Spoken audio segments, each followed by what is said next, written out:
Hey there, I'm Reverend Ryan, and we are Soul Evolution Collaborative, a nonprofit based in universal spiritual principles, offering possibilities for navigating the evolution of this life in an authentic and intentional way. And this is Truth Be Told. This is our weekly series that hopefully is changing the norms. At least that's our intent, is to change the norms and bring inspiring and uplifting messages and maybe ways to look at life a little differently. And so today we are talking about love and accountability. You may wonder, man, what is that about? Well, you're going to find out soon. But to give you a little sneak peek, a little appetizer about kind of the framework of what we're going to be talking about is oftentimes, especially in spiritual communities or just in general in relationships, we can talk about, well, love is all there is. It's all love and, all that sort of like fluffy stuff that we hear. But we're going to talk a little bit about how accountability plays into it, because it's not about everything is love and we don't have to look at the things that are wrong or the things that we really need to be standing up against or standing for. We don't want to push those things under the rug with this kind of everything is love sort of mentality. So we're really looking about how accountability really is a part of this expression of love. And so if you're ready for all that, let's buckle up, sit back, and enjoy this episode of Truth Be Told 2.0.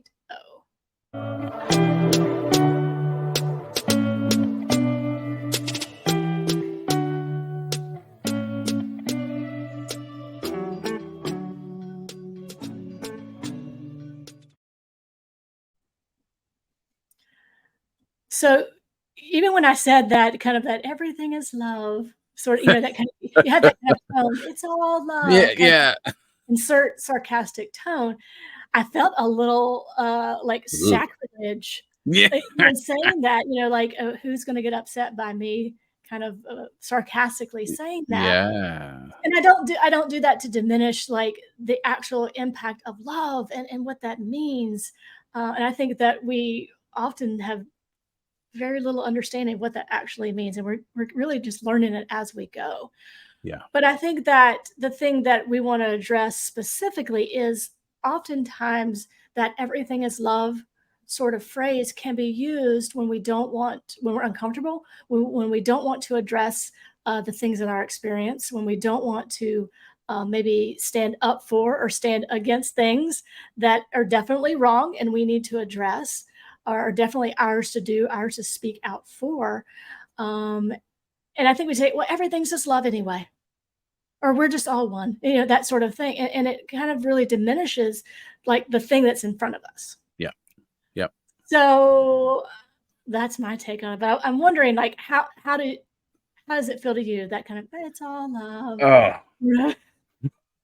I mean, it's like immediately it just feels like this, like, oh, let's just sweep it under the rug.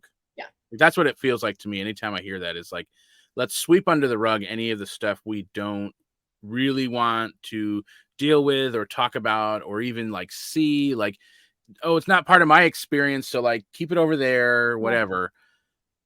And I think it the way I see it showing up most often now, especially on Facebook, it's this message. It's usually like memes or whatever, but it's like, oh, we just, and anytime it's never just, right? But anytime it's just, we just need to get back to getting along again, and we can like each other and disagree. That's fine.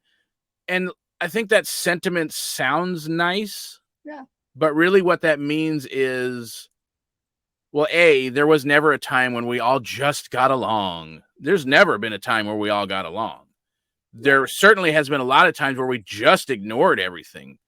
Or our privilege insulated us. Yeah, right. Or we were told we should ignore things, right? Like, I think the message was shown and told to everybody, experienced in many different ways for sure. But the media popular version of it was, we're just gonna just ignore it. Like, it wasn't said, but it was definitely demonstrated. Just ignore the things that aren't working because everything's fine. Everything should be fine. Your life should be fine. If it's not, you're doing it wrong. And so just pretend. You should pretend, right? Yeah, which feels icky.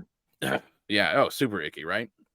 And so this sentiment, these memes that are going around, like I said, especially on Facebook, is like, oh, we need to get back to getting along again and being able to disagree and letting that be okay.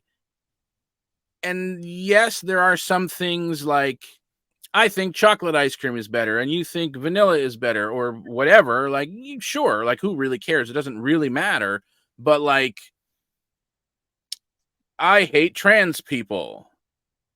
Well, that's actually not. I mean, like, you can hate whoever you want, but as soon as that becomes like a place of empowerment, then to take action, which it has, it's currently being politicized, and laws are being written about it because of, like, that's actually not okay. To be anti-human It's is not. actually not okay. And so what these memes are saying is like, it's fine if you think whatever you want and take action on all these things. Let's just not talk about it. We just need to learn to get along and ignore the things we don't agree on. Like, that's And and that's where so I think that's where the accountability piece comes in too. It's like, yeah, I think, especially as in communities and in spiritual community, I mean, it's our responsibility in that love, in this context of love, to hold one another accountable for those things. And that's not making people wrong or whatever, but I do think that there are systems, there are frameworks, there's ideologies. The one that you just mentioned, I would dare say that is wrong.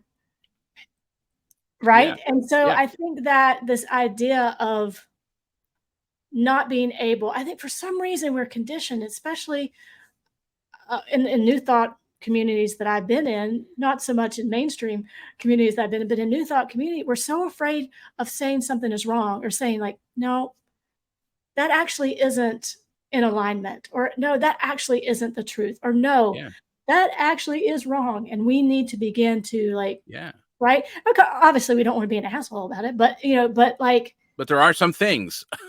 there are some things that we Yeah, hold, and so not holding one another accountable, not speaking those things, yeah, actually is the antithesis of love. It yeah, actually directly works against this understanding of love. yeah. It's and I would say it's more than just within like New Thought communities. I think that it is a fairly universal sentiment Mm, within, at least within the United States, of like, right. we don't really want to say the thing. Like, we don't really want to say it out loud. We'll touch, I don't know, whatever. Like, I don't, I don't really want to go down the whole politics road about it, but Right. like, but I think there is a hesitancy to look at the divide. I think we Mm, have to look at the divide and acknowledge the divide so that it doesn't have power over any of us. And there's a huge divide right now. Um, and that, again, not to bring this, not to sidetrack the whole thing down that I don't know, political route, but it just makes things super apparent to me looking at it. But I think, like you said, we don't have to be within a spiritual community to realize that love is really important, and love really mm, does, yeah. it really is the activity behind all of the things that we do. And so, like, life itself is an activity of love in that way. And so, to stand against or to hold an opinion that is anti humanity, anti love, anti anything that's different from me, is standing in the way of that. I mean, is getting in the way, is stopping, is interrupting the expression of life, Yeah. and so I think there is a huge importance on accountability in that sense, that those of us within spiritual communities specifically, I think, have a tendency to avoid. It's I don't think we uncomfortable. want to address the gap, the divide. I don't think we want to address things as wrong, because I think it makes us uncomfortable. And if we're gonna, like, let's really get down to the spiritual principle of it, because it exists somewhere, it exists everywhere to some degree. Yes. And I think we don't want to address it, because that would mean we would have to address the discomfort that lives in us about that thing. But if Or we do that, if we address the discomfort, then we can begin to change it. yeah. Or even, this sounds kind of silly, but like it sounds kind of middle schoolish, but like we don't want people not to like us, right? Right. And we want, Yeah. and so what happens is then we stand for nothing, Yeah. right? And we don't hold each other Yeah. accountable to anything, but Yeah. because we're afraid of the perception. But I think that we are called, especially, I wouldn't say especially, but I will say especially, is if we're talking about spiritual communities. I mean, we are called to stand for things. We are called to stand against things. I'm going to say it again. We are Yeah. called to stand against things. And that's that kind of energy of accountability to understand that yeah, it's uncomfortable, and there are times where I'm going to have to actually shift my own perspective and my own framework because I recognize my part in the perpetuation of that Yeah. uh, oppressive framework out in the world. And we're all a part of it. We are all a part of it. No one is immune from this. And so it's like, in this understanding of love, and yes, I love the what you said, love is the activity of life, because I think that's what it is. Love is the activity, it is the thing, it's the thing that moves everything forward. It's a thing that causes us to lean in and be curious and to gravitate towards, and all the things. And so in order to keep that going, you're right, we can't like allow our silence because we're uncomfortable to then like push all these things under the rug. And what that does, it just creates blocks. We think it doesn't, but it just does, because it's still there. It's Yeah. still in the closet, and we stuff all the things in the closet, and then we open the door, and then everything falls on top of us. I mean, I don't have a closet like that, but someone may. Right. I did definitely. Yeah. No, not here. But yeah, not here. I don't know. And so I think that this accountability, this responsibility to people. And Yeah. then the Yeah. Yeah. Yeah. responsibility, we talked about that a lot. Like, we're not responsible for people. We're not out there trying to like, be emotionally responsible for everyone, but we are responsible 100% to people. Yeah. You 100%. don't live in a vacuum. We You're not don't. creating in a vacuum. You're not experiencing in a vacuum. The things you do, the choices you make, all have an effect on the world around you, the people around. Yeah. We have a 100%. responsibility to the world Yes. around us about how we are living and breathing and And creating we can't avoid around us. that. And so Yeah. I think that that is the thing in this context of love. This love is the responsibility to Yeah. people, Yeah. the responsibility to ourselves, responsibility to people. And I think that that calls us to say, nope, that's not right. All right, we need to do something different. Or wait, that's impacting people in a way that is not Yeah. in support of them living their authentic lives. How can we shift it? Yeah. And I do feel called to say that responsibility to people can easily go, like, I've had moments where I've taken that too far, and Yeah, like yeah, we're not the accountability police.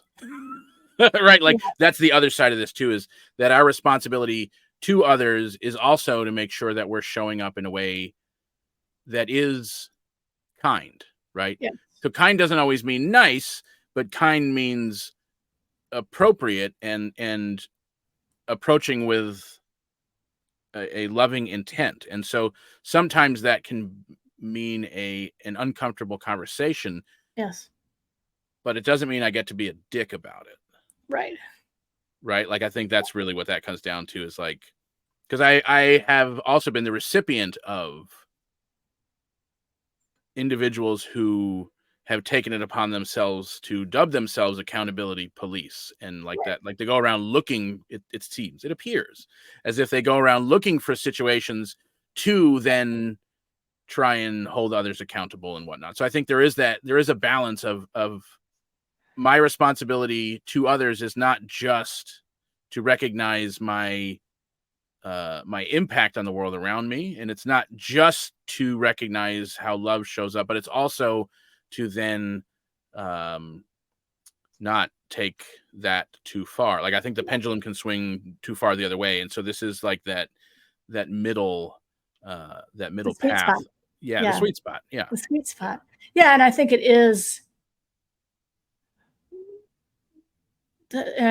just going back to authenticity too, where I can show up and where I'm creating spaces for other people to show up that way. And authenticity does not mean it's not like this conditional authenticity. Like, I want you to show up the way I want you to show up, right?